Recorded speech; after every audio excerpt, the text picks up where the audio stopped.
Hello friends, K കിച്ചണിലേക്ക് എല്ലാവർക്കും സ്വാഗതം. ഇന്ന് നമുക്ക് വളരെയധികം പോഷകസമൃദ്ധവും ചപ്പാത്തിക്കും ചോറിനും എല്ലാം കഴിക്കാവുന്നതുമായ ഒരു നല്ല തോരൻ ഉണ്ടാക്കാം. അതിനുവേണ്ടി ഞാനിവിടെ കുറച്ച് പയർ എടുത്തിട്ടുണ്ട്. ആ പയർ നന്നായിട്ട് ഉപ്പുവെള്ളത്തിലിട്ട് കഴുകി വൃത്തിയാക്കി എടുത്തതാണ്. ഇനി നമുക്ക് അത് ചെറുതായിട്ടൊന്ന് അരിഞ്ഞെടുക്കാം. ഇനി അതിൽ ചേർക്കാനായിട്ട് ഞാൻ കുറച്ച് ഉള്ളിയും പച്ചമുളകും കൂടി അരിഞ്ഞെടുത്തിട്ടുണ്ട്. അത് നമുക്ക് ആ പയറിലേക്ക് ഇട്ട് കൊടുക്കാം.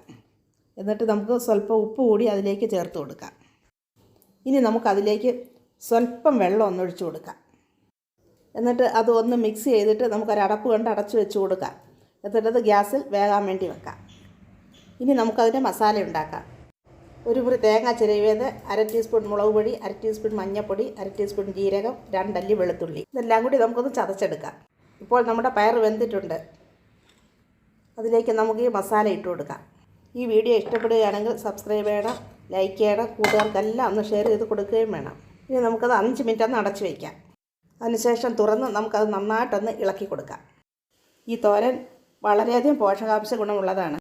കുട്ടികൾക്കും മുതിർന്നവർക്കും എല്ലാം ഇഷ്ടപ്പെടുന്നതാണ്. അതുകൊണ്ട് ഇത് എല്ലാവരും ഒന്ന് ഉണ്ടാക്കി നോക്കണം. ഇപ്പോൾ നമ്മുടെ സ്വാദിഷ്ടമായ പയർ തോരൻ ഇവിടെ റെഡിയായിട്ടുണ്ട്. ഇനി ഒരു നല്ല വീഡിയോയുമായി നമുക്ക് ഉടനെ തന്നെ കാണാം. ഈ വീഡിയോ കണ്ടതിന് താങ്ക് യു.